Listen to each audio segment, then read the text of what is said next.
Tonight we induct the Hall of Fame's first husband and wife couple, Joe and Rosie Buschur, McMahan's Bottled Gas in Dayton, Ohio, because we couldn't take one without the other.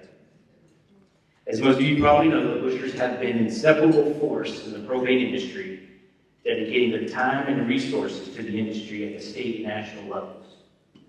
And they're just good, genuine, generous people. Let's take a look.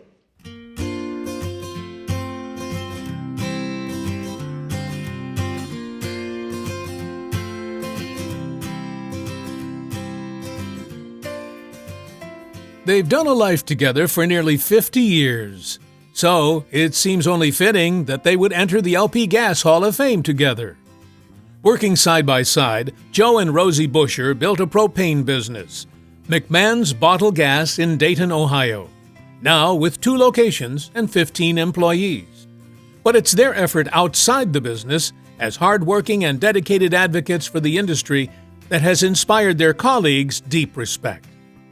After taking charge of McMahan's in 1979, Joe didn't waste a moment to become involved in the industry. He joined the Ohio Propane Gas Association and eventually served as its president from 1998 to 1999. Rosie, who had begun working in the business in the late 1980s, assisted Joe in his duties as president. They spoke frequently with state representatives to advocate for legislation that would help propane marketers like them. To bolster his knowledge as Ohio's president, Joe attended board of directors meetings for the Midwest Propane Gas Convention, then stayed involved after his presidency to help Ohio's association. He became vice chairman and then chairman, and Rosie assisted with such jobs as running the silent auctions at conventions. That experience led Joe to become Ohio's state director of the National Propane Gas Association, which he calls one of the most satisfying and fulfilling roles he has performed. He was selected twice as NPGA's State Director of the Year. Joe and Rosie traveled together for 16 years to the board meetings, where Rosie attended scholarship committee meetings. She served as vice chair and 3 times as chair of the committee. Rosie also saw an opportunity to better organize Ohio's representation at NPGA's Propane Days, so she took on the responsibility of setting up meetings with elected officials and their staff. The Buschurs became familiar faces in the nation's capital. We are proud of the fact that Ohio has been well represented at Propane Days and that we have developed strong relationships with most of our elected officials, Rosie says.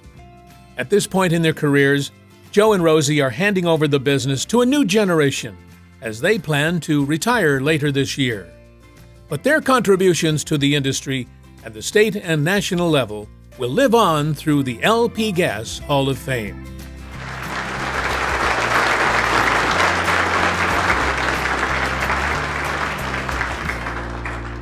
Ladies and gentlemen, it's my honor to introduce Joe and Rosie Buschur.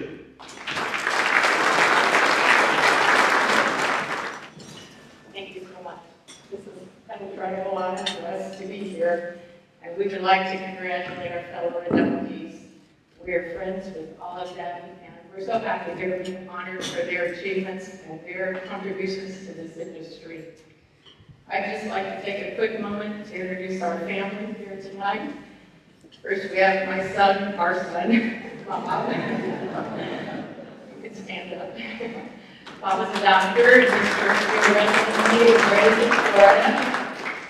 His twin brother Brian and his wife Jen. Stand up, Brian. Brian is the customer business, and Jen is a prosecuting attorney. We have our son Chris and his wife Amanda. Chris also works with us in business, and Amanda is a teacher. And we have our daughter Amy and her husband Brian. Amy is special education coordinator, and Brian is a middle school principal. We also have my sister Kathy and her husband Jerry here tonight with us. Kathy is a retired nurse, and Jerry has worked for our family for probably 50 years, so we're grateful they're all here tonight. First of all, I would like to tell you a little bit about myself. I grew up on a small dairy farm in Ohio. When my brothers and I turned 10, our chores included milking cows every night. My parents named me Joe. My father called me Joe for 23 years until I married Rosie. From then on, he always called me Lucky. The true story. After I started attending OPJ and this stage, I'm kidding, all right. In 1969, my brother Nick started working for Dr. McMahan, who is married to our cousin and owned McMahan's Bottle Gas. 6 months later, Nick began leasing the company. I worked for him for 2 years while I attended UD, and then began to manage the business, and he built a home improvement center. I bought him out 7 years later, 1979. We operated McMahon with very little money and no business or propane experience, but we did know how to work hard from living on the farm. When I joined OPJ a few months after I bought out my brother, I know I had a lot to learn. I was not comfortable speaking in front of a crowd, and still not. And I made a decision to join OPJ on the recommendation of a past president from Ohio. I told him I would join, but the day I was asked to get into the chairs would be the day I resigned from the association. That was 45 years ago. After I started attending OPJ meetings, I eventually became chairman of numerous committees, then went through the chairs. I started attending Midwest Convention Committee meetings and was chairman for 2 years. I felt pretty satisfied with what I had accomplished, considering how I was going to start out, and then was asked 3 times in 15 minutes to become state director. I think I was set up. Since Brian and Chris were working with us at that point, I felt I had time to attend MPJ meetings, so I did become Ohio State Director, which then turned out to be a great decision. We had already been attending some national conventions and trade shows, as well as the Pinnacle meetings. Our good friend Doug Oxier, always included us in his circle of friends, introduced us to several leaders. We were very impressed with the talent and knowledge these people had and the time that they spent, which made it easy to see the value of taking on this role. So Jan Oxier suggested that since Joe was going to be attending the board meetings, I should consider coming to the scholarship committee meeting. So I did, and I only knew a few people there, but it didn't take long to see that these scholarships were a big deal. And the ladies who were on this committee took this responsibility very seriously. I was privileged to work on several committees, and to be the chair of that committee for 3 different years, it was just very gratifying.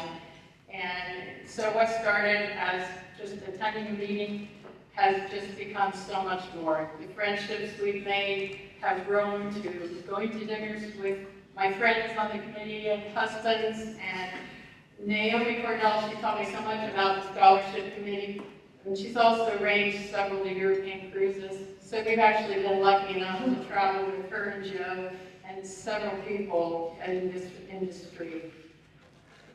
And probably the accomplishment we're most proud of is our involvement in propane days. That endeavor is important because we've always felt a responsibility to give back to the industry, and doing so to help our MPGA leaders help us. That's important to us. And taking over the job of organizing the meetings, I decided we can do this a little better. We need to have a presence in every office, whether it's talking to the members of Congress themselves, or their staff, or just dropping off materials. So we make that happen. And everyone knows how good of a friend Bob Ladd is to our industry. And we just look forward to meetings like that every year. We have a great meeting with him. He just sits on his edge of his desk and just like you're sitting in your living room talking with him. So that is just such an important thing to us. And I've also got the privilege of attending the Women in Propane meetings, and these ladies are really committed, and I commend them for all their hard work and all their contributions to our industry. We've given you an idea of what we've done in the propane industry through the years. Now I'll tell you why. 33 years old, I was living the dream. Had a great family, pretty successful business. But in 1985, my kids and I were washing the car, and I decided to wash my truck, the hose wouldn't reach. Hold the hose forward, hold the truck forward. When I started to back it into position, a 15-month-old daughter ran out behind me and I didn't see her. This is emotional. Bottom line is, in the days, the weeks, months, and the years that followed, I did a lot of soul searching. When you could go through a tragedy like that, you either get over it or you don't. I thought it doesn't get any easier, but that's hard. I knew that whatever good we did the rest of my life, it wouldn't be enough. But we had to try. I know. How much money we made, or how many toys we had, really didn't matter. It's more about how many good memories we could create with family and friends. In closing, I would like to thank a few special people. Dave Archer has been a friend for many years, even decades. Dave Burleson and I enjoyed being on board of directors and on the executive committee for many years, and bounce ideas off each other, and still do that.